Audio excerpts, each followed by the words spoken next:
just seems, I can do this. But you also have to accept that, you know, you're not going to do a PB every time. But it's also, that's the zone you get into when you hurt yourself as well, isn't it? I mean, Patarage, a brilliant win, another win, 88.68. Anderson Peters, 87.38. Curtis Thompson just behind, 85.99. And no 90-meter throws, but a load of season's best.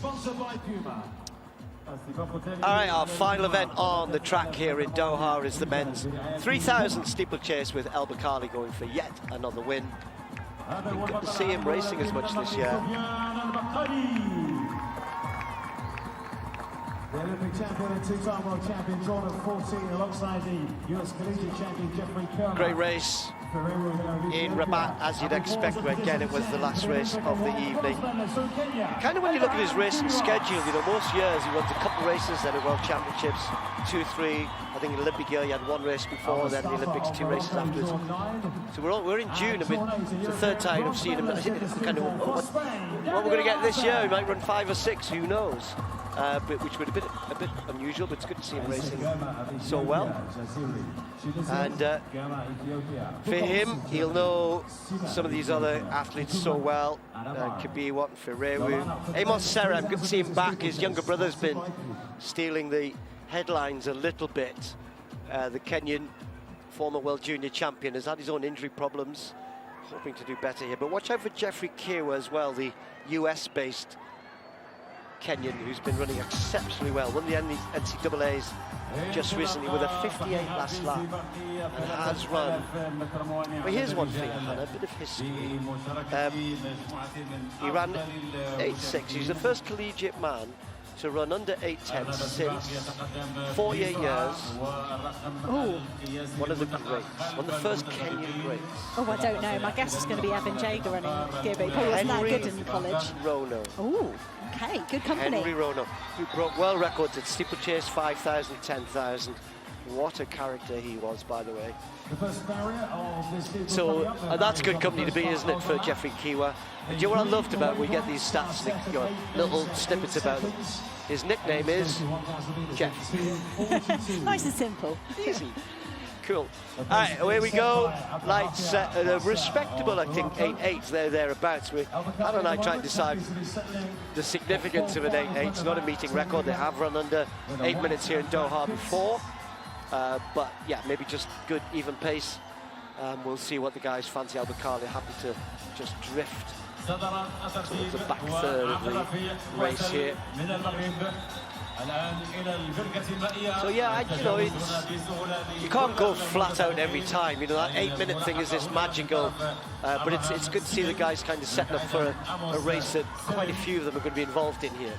And I think we were querying that 8.08 pace, you know, what you'd like to think it was probably requested by El Bakali. He's the big name in this field. I know he didn't manage to get the World Championship title last year, got pipped by Jordi Beamish in the closing meters in Tokyo. But Bakali, you feel like he'd have the most weight when you ask for a pace. And I wonder if he just wants it to be 8.08. He feels like he can kick off that.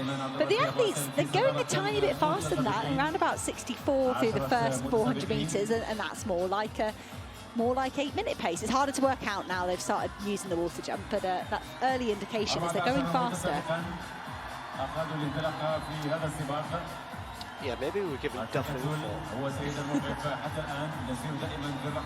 But they are well stretched out. I mean, that's another way of telling, isn't it? You know, El Bakali's realised they're moving, so just picked off a couple of people, just keep himself close enough. Sime's up there, Daguna, Abraham Kabiwa, who probably most times you'd expect to be giving him a good race. Daniel Arce from Spain. So they're well stretched out here through 2:41 through the 1 kilometre mark. So yeah, that is kind of it, 3.84 pace. Obviously, if you did 3 of them, they may well slow. You never know when the pacemaker drops out, but it will pick up again in the last K. There's a bit of jostling going on there as well. Abraham Kabiwa trying to overtake a little bit more, trying to keep this pace moving. And I wonder, you know, we know El Bakali's kick, his last 500 is brilliant, his last 150, he's so good over that last water jump. And these guys would have been on the receiving end of that so many times, so perhaps they're saying that, not tonight. not going to let El Bakali have it all his own way. Just keep this going as close as possible to 8 minutes. El Bakali continues to get a little bit closer to the front, but now the reason is because he knows Kabiwa is leading. Sime, Serem just moving through as well. Ferreru just follows El Bakali to take a better spot. The aforementioned Jeffrey Kiwa just moving up a little bit closer from the back. Just getting bunched a little bit. You know, as soon as the pacemaker drops out, then somebody's going to decide what to do. And it's Kabiwa who's decided, let's keep this going. Maybe we've got a chance of going sub-8 here. He's just letting the lights kind of drift away a little bit, but the pace is still on here, Hannah. It is, and there goes Abraham Sime, I think the athlete going into the lead, and El Bakali responds there, respects the move from Sime, and perhaps realises this race is on. And it's at this stage, you know, coming up to 4.5 minutes, the fatigue starting to set in the middle of the pack. You see Daniel Arce rocking and rolling, but the leaders here, Sime, Kabiwa, El Bakali, all well over the water jump there. Hardly takes anything out of them, doesn't expose any differences between the athletes at this stage. So Sime leading, Kabiwa behind him, then El Bakali still biding his time a little bit. Daguna moving up on the outside a little bit, trying to get a bit closer as well. Ferrer, who's never been far from El Bakali. Still 3 laps to go here. They're close enough to those lights, but there's plenty of men in with a chance still. Just El Bakali won't do much, will he? Surely you just wait and sit and kick. He's not that bothered about times here. Will want the win. He'll be happy with what's happening at the front. Kabiwa back there again. He knows him, understands the danger, and just makes a little move to go with him. We're coming up to 2 kilometres here, and the lights are getting away from them. El Bakali up into second, 8:28 through 2K, 8:27 for Kabiwa, just a stage faster. So, yeah, they have slowed there. They have slowed to a 2:50 or so, just under 2:50 for the second kilometre.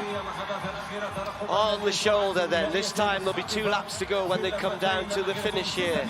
Sime regathers and finds a position, but looks like he's working incredibly hard. The Spaniard Arce on the inside. El Bakali looks a little tired, but he's going to just follow every single move. Anyone moves to the front, he just glides out around Kabiwa, looks for a space, sights the barrier over nicely. Some tired athletes out there, even at this pace. Ferreru has done absolutely nothing except track El Bakali, and some athletes it's hard to hurdle behind them, but Bakali's a wonderful technician. Ferreru is very happily tucked in behind him. So, you know, Ferreru, I look for athletes that are having a quieter race, a calmer race. They're not making big jumps, they're not darting down the inside and fighting for it. Ferreru at the moment, perhaps if he can respond to this push from El Bakali, could be his biggest danger. For the first time, El Bakali goes to the front, 600 out. Still plenty with chances here, although you'd expect the Moroccan to be able to control it from the front here, just easing himself through that water jump. Ferreru doing what he's done, as Hannah was saying the whole race. Look at Arce, he's having a great run. The Spaniard in third at the moment, with Kabiwa trying to get back involved, and El Bakali not even stretched here yet as he comes to the bell, but he's making the others work, he's making them hurt. Just stutters into that one, hasn't got this one yet, but now he just starts to turn the screw a little bit more. 1 metre becomes 2, becomes 3. Down the back straight, that gap just starts to widen a little bit, and everybody else is trailing in his wake, trying to do the best they can. Arce is desperately trying to get back to Ferreru, who rallies again and has still got El Bakali in his sights. If anything has taken a metre out of him, the gap is 4 or 5 metres, maybe a little bit more. El Bakali's tired, but we've seen this before. Takes that beautifully. Ferreru doesn't lose any ground, but doesn't make any ground either. One last look from El Bakali, one last barrier to negotiate. Over safely, Ferreru over in second place. Arce will come through for third. Win for El Bakali. Well, we said 8-8. 8-9-28.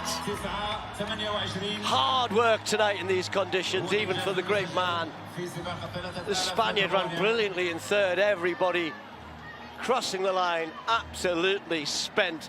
It's a tough, hard event at the best of times, and in these conditions even more so.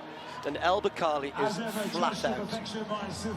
That was hard work. When we watched the women's 5K, and I said, you know, I think it's really going to start to hurt these athletes. They did hold it together better than I expected in the last 600 or 800, those women. But these men, that was absolute survival mode. I think absolutely all of them were dreading the last few barriers. You said it live, Steve. Bakali, brilliant over the water jump. He's so good, but it takes a lot of energy. And he'll have willed that last barrier.